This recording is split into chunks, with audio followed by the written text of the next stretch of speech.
మరో తమ్ముడు ఇక్కడే ఉన్నారు, మాట్లాడే ప్రయత్నం అయితే చేద్దాం. బ్రదర్, ఎలా చూస్తున్నారు ఈ కేసుకు సంబంధించి? వ్యవహారంలో చాలా ఆసక్తికరమైన అంశాలు అయితే కనపడుతున్నాయి. బేసిక్గా ఎందుకంటే అసలు ఎందుకు ఇతని మీద అంత పగ అనే అంశం మీద కూడా గతంలో ఇతనికి ఒక ఇగో ప్రాబ్లం ఉంది సిఐకి, ఆ ఇగో ప్రాబ్లంతోనే ఈ ఇష్యూ జరిగింది అనే చర్చ వస్తుంది. అది ఎంతవరకు కరెక్ట్?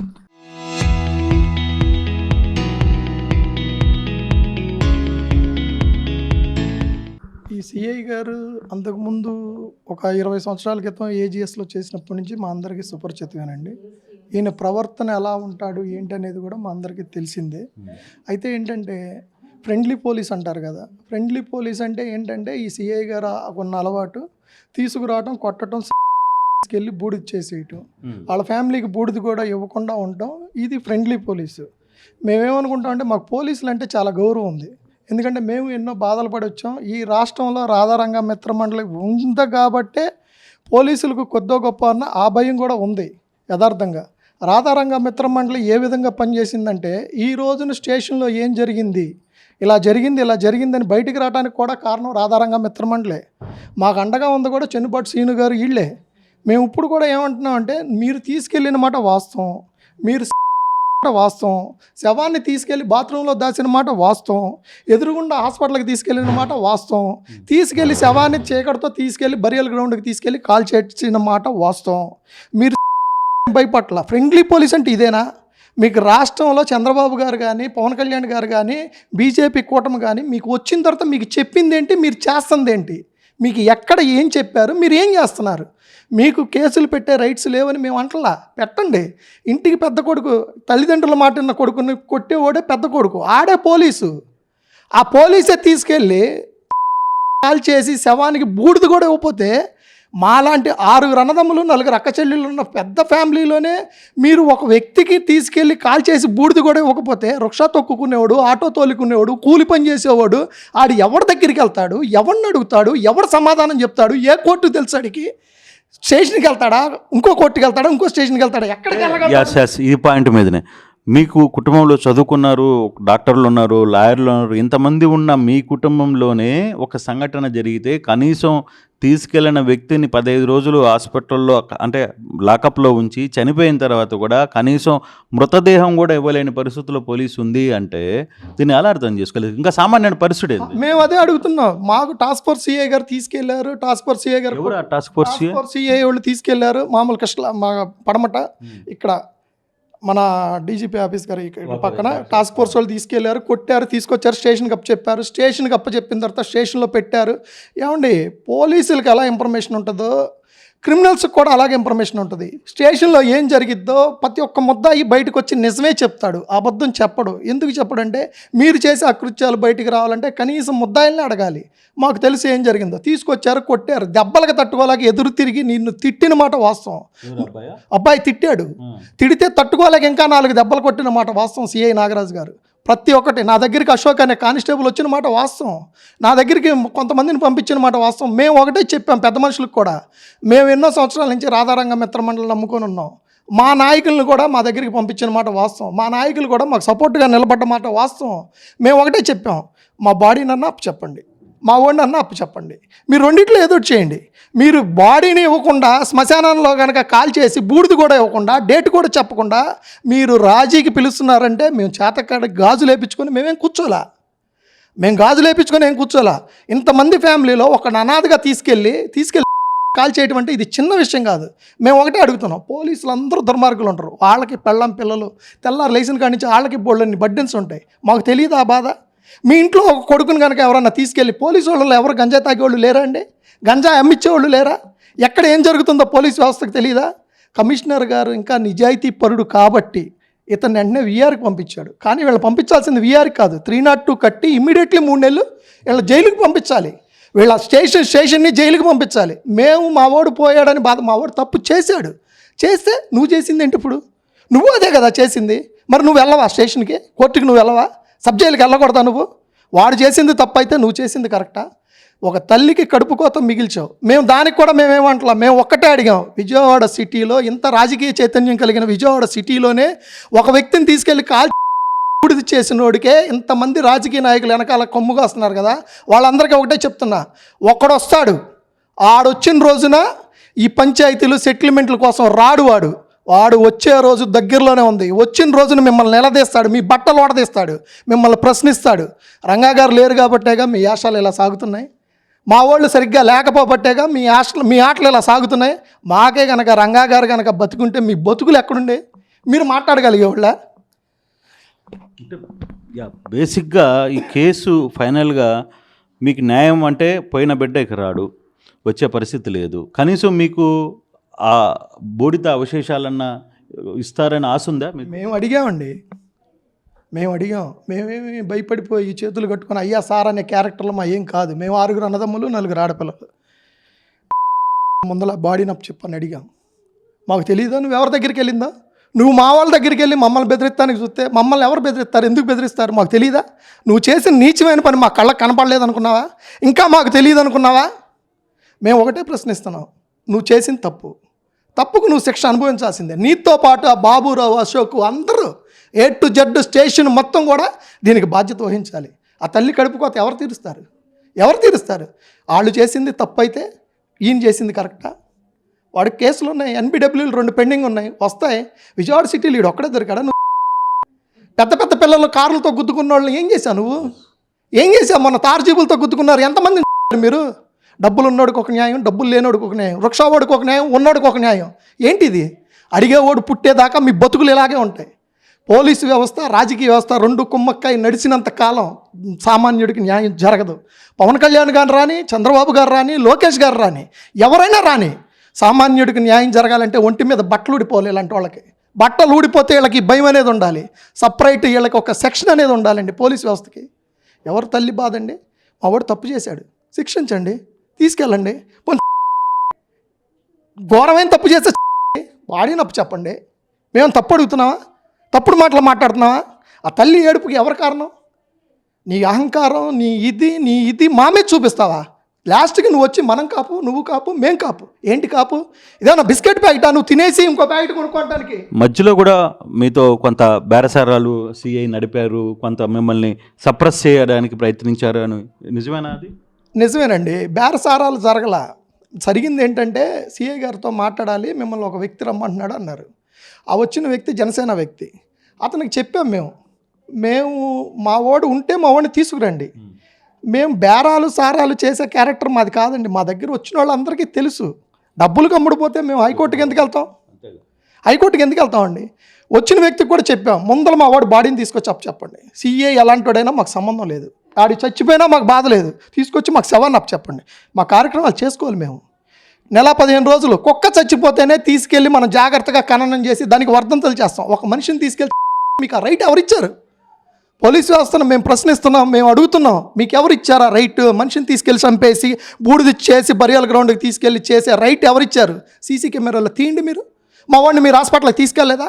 మా వాడిని కొట్టి బాత్రూంలో దాయలేదా? మాకు తెలీదా ఏం జరిగిందో? మీ వాళ్ళు మీకు ఎలా ఉన్నారో మా మనుషులు, రాధారంగ మిత్ర మండల మనుషులు మాకు అలాగే అండగా ఉన్నారు, మాకు తెలుసు. మీరు మా ఒక్కళ్ళ జోలికే కాదు వచ్చింది, ఈ రాష్ట్రంలో ఉన్న అదే ఒక మందకృష్ణ మాదక్ గారు లాంటి కమ్యూనిటీకి సంబంధించిన వ్యక్తిని కనుక ఈ పార్టీకి రోడ్ల మీద ధర్నాలు, రాస్తారోకోలు, ట్రాఫిక్ జాములు జరిగాయి. ఒక కాపు కమ్యూనిటీలో చనిపోయిన ఒక యువకుడు తప్పుదావ పట్టాడు, కాదని అంటలా. కానీ అంటే ఇంకెవరు ఏమి చేయరా? అంటే మేము కూడా చక్కగా మందకృష్ణ మాదక్ గారు అలాంటి కమ్యూనిటీలో పుడితే బాగుండేవో అనిపించింది కొన్ని రోజులు. మాకు రాధారంగ మిత్ర మండలి అండగా నిలిచింది కాబట్టి ఈరోజు ఈ విషయం బయటకు వచ్చింది, లేకపోతే ఇది కూడా రాదుగా. చెన్నుపాటి శ్రీను గారు తప్ప విజయవాడ సిటీలో మాకు హెల్ప్ చేసిన నాయకుడు ఒక్కడంటే ఒక్కడు లేడు, మాకు తెలుసు. ఎందుకంటే ఈ రోజున మేము ఎన్నో సంవత్సరాల నుంచి ఆయన వెనకాల ఫాలోవర్స్గా ఉన్నాం. మేము ఏ రోజు ఏం అడగల. మేము ఒకటే అడుగుతాం, న్యాయం అయితే నేను అడుగుతాం. మా వాడిని అన్ని రోజుల నుంచి కొడుతుంటేనే ఒక్క ఫోన్ కాల్ మేము చేయించుకోగలిగి కూడా చేయించుకోవాలి. వీడికి బుద్ధి రావాలి, 10 రోజులు అయిన తర్వాత ఆడే మారి బయటకు వస్తాడన్న ఆలోచనతో మేము ఒక్క రోజు కూడా మేము ఫోన్ చేయించలా. ఒక్కళ్ళ దగ్గరికి వెళ్ళి అడగల. ఇంతమంది మేనమామలు ఉండి మావాడేనండి వదిలేయండి అని అడగలేం. మేము ఎందుకు అడగలేదు? ఈ రోజు కాకపోతే రేపు మారుతాడు, రేపు కాకపోతే ఎల్లుండి మారుతాడు, తీసుకెళ్ళి బాగా మార్చుకోవచ్చు అన్న ఆలోచనతో ఉన్నాం మేము. ఇదే అండి చేసేది. అంటే బేసిక్గా ఎక్కడైనా ఒక చిన్న పగ అతని మీద, లేకపోతే ద్వేషం, ఒక ఇష్యూ ఏమన్నా జరిగిందా? జరిగిందండి. ఇతను ఒక రీసెంట్గా ఒక 3-4 నెలల క్రితం ఉన్నాడు. వీళ్ళందరూ గ్యాంగ్ వార్లో ఒక అతను చనిపోయాడు. ఓకే. చనిపోయిన దాంట్లో ఇతను నెల్లూరు జైల్లో ఎక్కడో జైల్లో వేశారు. జైల్లో వేసినప్పుడు నేను చెప్పా, బెయిల్ పెట్టొద్దు, బయటికి తీసుకురావద్దు, వాడు అక్కడన్నా మారతాడేమో, మన ప్రయత్నం మనం చేద్దాం, ఇంట్లో ఫ్యామిలీ మొత్తంలో వాడు ఒక్కడే అని. ఈ సిఐ గారు అక్కడికి వెళ్ళారు, జగ్గైపేట వెళ్ళారు. జగ్గైపేట వెళ్ళి నాకు అప్పచెప్పండి, నేను ఈ ఎన్కౌంటర్ చేస్తా, ట్రైన్ కింద వేస్తా అన్నాడు. మా స్టేషన్ పరిధిలో ఉన్నాడు, నీకు అప్పచెప్తే మేము కేసులు వేసుకోవాలి నీ మీద, నీకు మేము అప్పచెప్పం, వెళ్ళమన్నారు. ఆ గ్లడ్జ్ పెట్టుకున్నాడు, కొడుతున్నాడు, తీసుకొచ్చాడు, చిత్రహింసలు పెడుతున్నాడు, గోళ్ళు పీకుతున్నాడు, ఏళ్ళు లాగుతున్నాడు, తట్టుకోలేకపోయాడు, తిట్టాడు, ఎదురు తిరిగాడు, కొట్టాడు. కొడితే ఎదురు తిరిగి కాళ్ళు చేతులు కట్టేసి నన్ను కొట్టి ఎవడైనా వదిలేసి ఒకడిని కాళ్ళు చేతులు కట్టి నిరాయుధులను చేసి స్టేషన్ మొత్తం ఏకమై ఒక ఏం గొప్ప. నిజంగా ఆడ ఏ గ్యాంగ్ వార్లోనో లేకపోతే ఏ గొడవలోనో చచ్చిపోయాడంటే ఎదురు బదులు అది వేరేగా మేము తీసుకుంటాం. నీకేమంత అవసరం వచ్చింది? నువ్వు ఎవరి మాట ఏం చేశా? నువ్వు ఈ రోజున వచ్చిన వాళ్ళు ఎవరు? కానీ ఎవరి మాట విని చేసి ఉంటాడు. మీరు అడుగుతున్న పాయింట్ కరెక్ట్. దీని వెనకాల ఎవరైనా కుట్ర ఉంది అతను యుగో ఫీలింగ్ అండి, అతను యుగో ఫీలింగ్. ఇప్పటి నుంచి కాదు, మేము ఏజెస్లో ఆయన ఎస్ఐగా చేసినప్పటి నుంచి మాకు అతను సుపరిచితుడు. అతని క్యారెక్టర్ అదే. అవతలోడు ఏడుస్తుంటే నవ్వుకునే క్యారెక్టర్ అతనిది. Psycho type. ఏం చేస్తాడు అతను? అవతలోడు ఏడుస్తుంటే అయ్యా బాబా అని ఏడుస్తుంటే, రౌడీ షీటర్లు అంటే ఇప్పుడు ఏమండి గంజాయి అంటారు. గంజాయి గురించి ఈయనకేం తెలుసు అసలు? గంజాయి గురించి ఏం తెలుసు? ఇంట్లో నిరాధారణకు గుర్తవుతాడు, ఆడికి ఇంట్లో అన్నం పెట్టరు, డబ్బులు ఇవ్వరు, ఆడు బయటికి వెళ్తాడు, గంజాయికి బానిస అవుతాడు. బయటికి వెళ్తే ఎవరు దగ్గరికి రానివ్వరు, వాడి దగ్గర డబ్బులు ఉండవు, తినడానికి తిండి ఉండదు, సరిగ్గా నిద్ర ఉండదు, ఎక్కడికి వెళ్తాడో తెలియదు, ఏం చేస్తాడో తెలియదు. వాడిని తీసుకెళ్ళి కొట్టి చంపేస్తే మీకేమొచ్చింది? వాడు పోయాడు, మీరు ఉంటారా? మీరు తుదల్లా ఉంటారా? మీ మీకు ఏమన్నా ఇప్పటికైనా న్యాయం జరుగుతుంది? ఎవరైతే ఈ లాకప్ డెత్లో కారణమైనారో వాళ్ళందరి మీద శిక్ష ఉంటుంది, లేదు వాళ్ళందరికీ ఒక తీర్పు ఉంటుంది అని మీకు ఏమైనా అనిపిస్తుంది? తప్పకుండా ఉంటుంది సార్. ఇప్పుడు అంటే మీరు చాలామంది అధికారులను కలుస్తున్నారు. చూశాను సార్. పోలీసు వ్యవస్థ ఎలా ఉంటుందంటే ఫస్టే చెప్తారు పోలీసు వాళ్ళు, అరే ఏలు పెడితే మేము చెయ్యి మొత్తం లాగేస్తాం అంటారు. అలాంటి మంచి ఆఫీసర్లు కూడా ఉన్నారు. అరే ఏలు పెట్టబాకండి, ఇందులోకి వెళ్ళబాకండి, మీ జీవితాలు నాశనం అయిపోతాయి అని చెప్పే ఎంతోమంది పోలీస్ ఆఫీసర్లు మేము కూడా చూసాం. వాళ్ళు ఏంటంటే మమ్మల్ని మారుస్తానికి చూసేవాళ్ళు. ఈయన ఏంటంటే మార్చకపోగా పరిగెత్తంటారా అని చెప్పి గంజా కేసులు పెట్టి వాళ్ళ చిత్రహింసలు పెట్టి లేనివాళ్ళు అండి, లేబర్ అండి. వాళ్ళు ఎక్కడో కట్ట కింద ఏసీల్లో బతికేవాళ్ళు కాదండి. వాళ్ళు రోడ్డు పక్కన ఏదో చిన్న మంచం వేసుకొని గుడిసెల్లో బతికేవాళ్ళు. వాళ్ళ మీద కేసులు పెట్టి వాళ్ళ చిత్రహింసలు పెడితే మీకు ఏమవుతుంది? ఉన్నోళ్ళు పిల్లలందరూ బాగానే ఉన్నారు కదండి. ఉన్నోళ్ళందరూ సుఖంగాను పెద్ద పెద్ద క్రైములు చేస్తున్నారండి. చిన్నోళ్ళు ఏం చేస్తారండి? వాళ్ళు ఎలా బతుకుతారు? మీరు ఒక్కసారి ఆలోచించండి. తీసుకెళ్ళి ఏదన్నా కేసు పెట్టి ఒక 6 నెలలు 2 నెలలు 10 నెలలు వేసినా కానీ ఫోన్లో ఆడు ఏదో ఒక రోజు బయటకు వస్తాడని మేము ఆశగా ఉండేవాళ్ళం. దారుణంగా. ఇప్పుడు సిపిని కలిశారు, సిపి గారు ఏం చెప్పారు? సిపి గారు చాలా మంచివాళ్ళు అండి. సిపి గారే కాదండి, టోటల్ పోలీస్ వ్యవస్థ కూడా చాలా మంచిది. ఎందుకంటే మేము విమర్శించేది, మేము అడిగేది మా వైపు నుంచి న్యాయం ఒకటే. పోలీస్ అన్న తర్వాత పెద్దన్న 100% ఎవరు ఒప్పుకున్నా ఒప్పుకోపోయినా ఇంట్లో తల్లిదండ్రుల మాట విన్నప్పుడు ఒక్క పోలీస్ మాటే వింటారు. ఆ విషయం ఈ రాష్ట్రం మొత్తం భయం ఉండాలి కంపల్సరీ. ఆ భయం కొంత లిమిట్ మటుకే ఉండాలి. మేము సిపి గారిని కలిసిన మాట వాస్తవం, సిపి గారు మాకు హామీ ఇచ్చిన మాట వాస్తవం. మేము కూడా అడిగేది ఏంటంటే ఇలాంటి వ్యక్తుల్ని, ఇలాంటి పోలీస్ అధికారులు, ఇలాంటి కానిస్టేబుల్స్, ఇలాంటి వాళ్ళు కనుక ఇలాంటి పోలీస్ స్టేషన్లో కనుక ఉంటే అది పోలీసు వ్యవస్థకే మచ్చ. చంద్రబాబు నాయుడు గారు గవర్నమెంట్కి లేదా పవన్ కళ్యాణ్ గారి కూటమికే ఇలాంటి వాళ్ళ మూలంగా మచ్చ. అంతేగాని దీని మూలంగా రాజకీయ నాయకులు ఏదో పేరు సంపాదించుకుందాం అనుకుంటారు, కానీ మాకు అలాంటివి మేమేం ఆశిస్తలా. మా ఓడికి న్యాయం చేయండి, మా ఓడి బాడీని తీసుకొచ్చి అప్పచెప్పండి, లేదంటే బూడిదే ఉండే మా కార్యక్రమం మేము చేసుకుంటాం. మేమేం భయపడి మిమ్మల్ని ఏం అడగట్లేదు కదా, మాకు న్యాయం చేయండి అని ఒక్కటే మేము అడుగుతున్నాం. మీకు కూడా ఆర్టీవీ తరఫున రిక్వెస్ట్ చేస్తున్నాం సార్. Thank you sir. ఒకసారి ఈ కేసుని దగ్గర నుంచి వాదిస్తున్న తర్వాత ఈ కేసుని దగ్గరుండి క్షుణ్ణంగా పరిశీలిస్తున్న వాళ్ళ బంధువు మేడం, మీ పేరు? మేడం కనకదుర్గ గారు ఉన్నారు, మాట్లాడే ప్రయత్నం అయితే చేద్దాం. మేడం, ఎలా చూస్తారు ఈ కేసు? మీకు అసలు మొదట ఏదో జరిగింది, అంటే ఈ కేసు సంబంధించిన వ్యవహారంలో పోలీసులు ఏదో చేస్తున్నారు అనే డౌట్ మీకు ఎక్కడ రైజ్ అయింది యాజ్ ఏ లాయర్గా? వాళ్ళ మదరు మే ఫస్ట్ వీక్లో అమ్మ మా అబ్బాయిని తీసుకొచ్చారు మార్కాపురం నుంచి, ఇంతవరకు మాకు ఇంటిమేట్ చేయకుండా బంధించి కొడుతున్నారు, 2 కాళ్ళకి 2 చేతులకి గొలుసులేసి కొడుతున్నారమ్మా అందరూ. పిల్లలు వీడితో పాటు ఉన్న పిల్లలు చూసి వచ్చి చెప్పారు నాకు, మా అబ్బాయిని బాగా ఇబ్బంది పెడుతున్నారు, బాగా కొట్టేశారు, స్పృహ తప్పి పడిపోయాడు అని అన్నారు. అలా కొట్టరమ్మా, 2 రోజులు ఉంచుకొని కోర్టుకు పెడతారు. ఏం లేదు, ఇప్పుడు మీ అబ్బాయి ఏం నేరం చేయలేదు, కేవలం 2 కేసుల్లో NBW ఉంది, అంతే కదా, నువ్వు కంగారు పడబాక అన్నాను. మళ్ళీ అని వదిలేశానండి, నేనేం పట్టించుకోలే. వాళ్ళు మాత్రం మళ్ళీ 15వ తారీఖున ఫోన్ చేశారు, పెద్దగా ఏడుస్తూ, మా అబ్బాయికి సీరియస్గా ఉందంట, మా అబ్బాయిని హాస్పిటల్లో పెట్టారు, కోమలోకి వెళ్ళిపోయాడంట, బాగా కొట్టారండి, పిల్లలు వచ్చి చెప్తున్నారమ్మా, నువ్వు రావాల్సిందేనమ్మా అని ఏడిశారు బాగా. ఏడిస్తే నేను ఇంకో వేరే అడ్వకేట్స్ని తీసుకుని నేను వెళ్ళానండి. వెళ్ళి ఇంకో మాట అన్నారు వాళ్ళ అమ్మగారు, నీ కొడుకుని చంపేస్తాను, నీ కొడుకు మీద ఆశ వదులుకో అన్నారని పెద్దగా ఏడ్చారు ఆవిడ. కోర్టుకు వచ్చి నా దగ్గరికి ఏడిస్తే, ఇలా ఉందా, ఇలా ఎందుకు అన్నాడు అసలు అని చెప్పేసి వేరే అడ్వకేట్ని తీసుకుని నేను వెళ్ళానండి.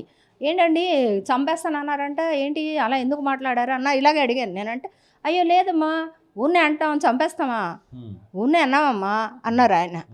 అని సరే మా కొంచెం పక్కన కూర్చోండి అన్నారు, బయటకు వెళ్ళండి అన్నారు. వెళ్ళాక కానిస్టేబుల్స్తో మాట్లాడా, ఉన్నారమ్మా పంపిస్తాము, పైన ఉన్నారు అనేనేమో ఇంకో ఆయన చెప్పారు. ఒక కానిస్టేబుల్ ఏమో ఉన్నారమ్మా పంపిస్తామని అన్నారు. ఎస్ఐ గారు వచ్చి పైన ఉన్నారమ్మా వెళ్ళి చూసుకోండి అన్నాడు. ఒక్కొక్కరు ఒకలా చెప్తున్నారు. సరే అని చెప్పేసి పైకి వెళ్ళి చూసాం. పైకి వెళ్ళి చూస్తే లేడీస్ ఉన్నారు, అక్కడ ఇక్కడ ఎవరు లేరమ్మా అని చెప్పారు. మళ్ళీ కిందకు వచ్చి అడిగితే ఉన్నారు పంపిస్తాంలేమ్మా అంటున్నారు, కానీ కరెక్ట్గా ఆన్సర్ ఇవ్వట్లేదు. ఇంక నాకు డౌట్ వచ్చింది, ఇదేంటి కరెక్ట్గా ఆన్సర్ ఇవ్వట్లేదు, అసలు కనీసం మనిషిని చూపించట్లేదు, ఇన్ని రోజులైంది అని చెప్పేసి నెక్స్ట్ డే ఏం చేశానంటే అన్ని కోర్టుల్లో వాకప్ చేశా, ఎక్కడన్నా సరెండర్ చేశారా అని 48 కోర్టుల్లో చూశానండి. ఇతని పేరు మీద ఎక్కడన్నా సరెండర్ చేశారా, సబ్ జైలుకి పంపించారని 48 కోర్టుల్లోనూ లేరనమాట.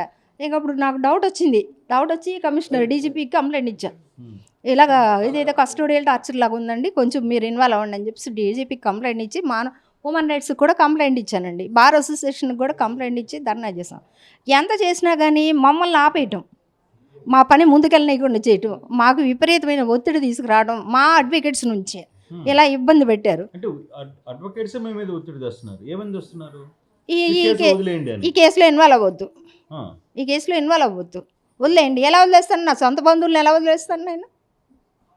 చాలా ఇబ్బందులు పెట్టారు. అయినా కానీ హైకోర్టుకి వెళ్ళి రిట్ పిటిషన్ వేయించాము, అది వెంటనే హియరింగ్ అయింది.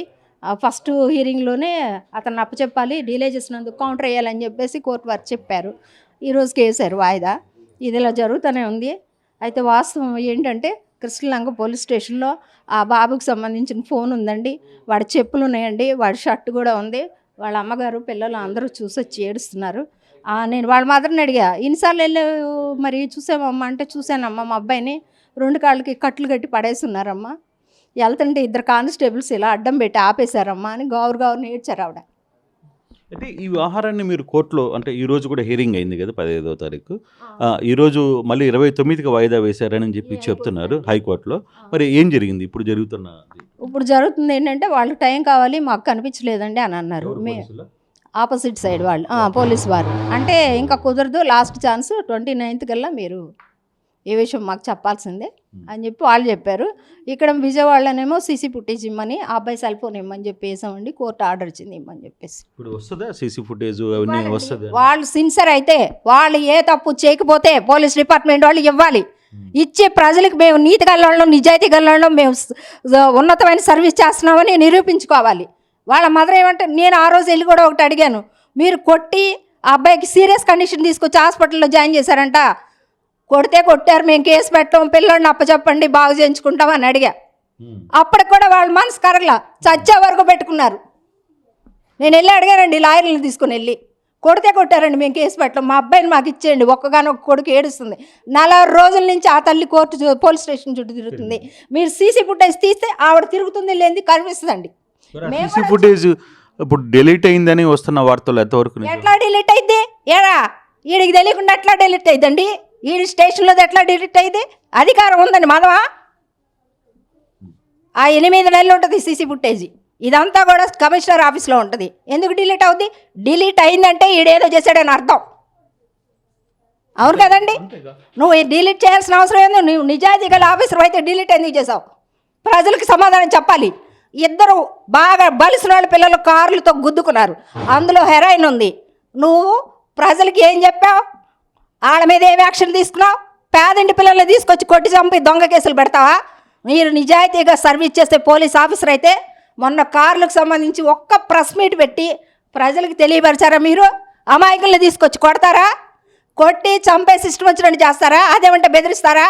ఎంత దూరమైనా వెళ్తాం. మా అబ్బాయి సవర్ణైనా ఇవ్వాల్సిందే, బూడిదైనా ఇవ్వాల్సిందే, వదిలే ప్రసక్తి లేదు. దీని వెనకాల ఎంతమంది ఉన్నా సరే ఇదే నేను చెప్తున్నా. Right, thank you madam. ఇది బంధువులు కావచ్చు, తర్వాత వారి తరఫున వాదిస్తున్న లాయర్లు కూడా ఒకటే చెప్తారు. చాలా బాధాకరమైన అంశం. దాదాపుగా 4 రోజుల పాటు తల్లి తన కొడుకు కోసం తిరిగి కాలు తిరిగి చివరికి బూడిదైనా ఇవ్వండి, మేము దాన సంస్కారాలు చేసుకుంటామని చెప్పి మాట్లాడే పరిస్థితికి కుటుంబం అయితే వచ్చింది. చూడాలి రేపు 29వ తారీఖున కోర్టులోకి పోలీసులు ఎటువంటి యాక్షన్ తీసుకుపోతున్నారు. పోలీసులు నిజంగానే సాయిని తీసుకుని వచ్చే ప్రయత్నం చేస్తారా, లేకపోతే బూడిదను వీళ్ళకి ఇచ్చి అక్కడ వాళ్ళకి అందించే ప్రయత్నం అన్న చేస్తారా లేదన్నది చూడాల్సిన పరిస్థితి. మొత్తం మీద విజయవాడలో జరిగిన ఈ లాకప్ డెత్ మాత్రం పూర్తిగా కూడా సామాన్యుడి నుంచి పెద్ద స్థాయిల వరకు ఒక పెద్ద చర్చనాంశమైంది. ప్రధానంగా విజయవాడ పోలీసులు వ్యవహరిస్తున్న తీరు మాత్రం చాలా గర్హనీయం. ఈ వ్యవహారంలో పూర్తి స్థాయిలో వీళ్ళ మీద విపరీతమైన ఒత్తిడి ఉంది అనేది బాధితులు చెప్తున్న పరిస్థితి. Photo studio.